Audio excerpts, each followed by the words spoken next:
If you look at our closest genetic relative to human beings, it would be the chimpanzee. We share like 98+% identical DNA. We are smarter than a chimpanzee. So let's invent a measure of intelligence that makes humans unique. Let's say intelligence is your ability to like compose poetry, symphonies, do art, math, and science, let's say, okay? Let's make that as the arbitrary definition of intelligence for the moment. Chimps can't do any of that. Yet we share 98, 99% identical DNA, okay? The most brilliant chimp there ever was maybe can do a little bit of sign language. Well, our toddlers can do that. Toddlers. So here's what concerns me deeply. Deeply. Everything that we are that distinguishes us from chimps emerges from that 1% difference in DNA. It has to, because that's the difference.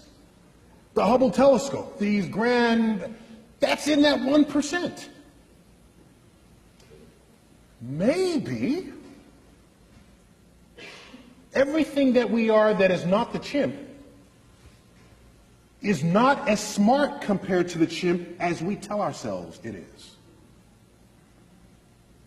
Maybe the difference between constructing and launching a Hubble telescope and a chimp combining two finger motions as sign language, maybe that difference is not all that great. We tell ourselves it is, just the same way we label our books optical illusions. We tell ourselves it's a lot. Maybe it's almost nothing. How would we decide that?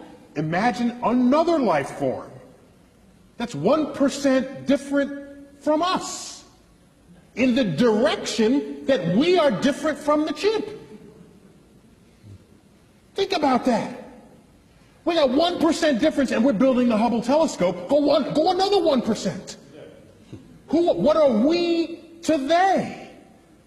We would be drooling, blithering idiots in their presence. That's what we would be. They would take Stephen Hawking and roll him in front of their primate researchers and say, well, this one is like the most brilliant among them because he can do sort of astrophysics in his head. Oh, isn't that cute? Little Johnny can do that too. Oh, that's so nice. Oh. In fact, Johnny just did that. Let me get it. It's on the refrigerator door. Here he is. He did it in his elementary school class. Think about how smart they would be.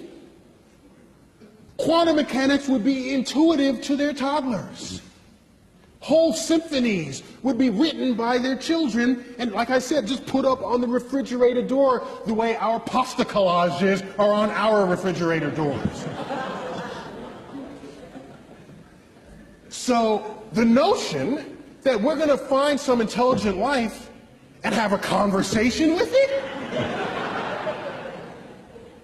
When was the last time you stopped to have a conversation with a worm? Or a bird? Oh, well, you might have had a conversation, but I don't think you expected an answer, all right?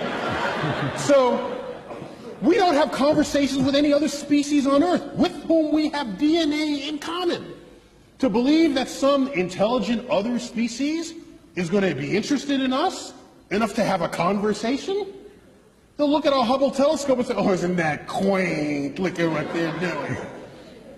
So I lay awake at nights wondering whether simply we as a species are simply too stupid to figure out the universe that we're investigating.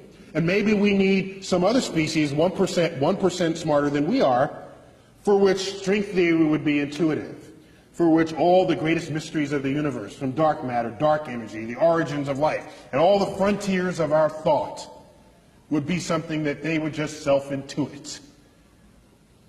I'm jealous of that possibility, because I want to be around for those discoveries. Thank you all.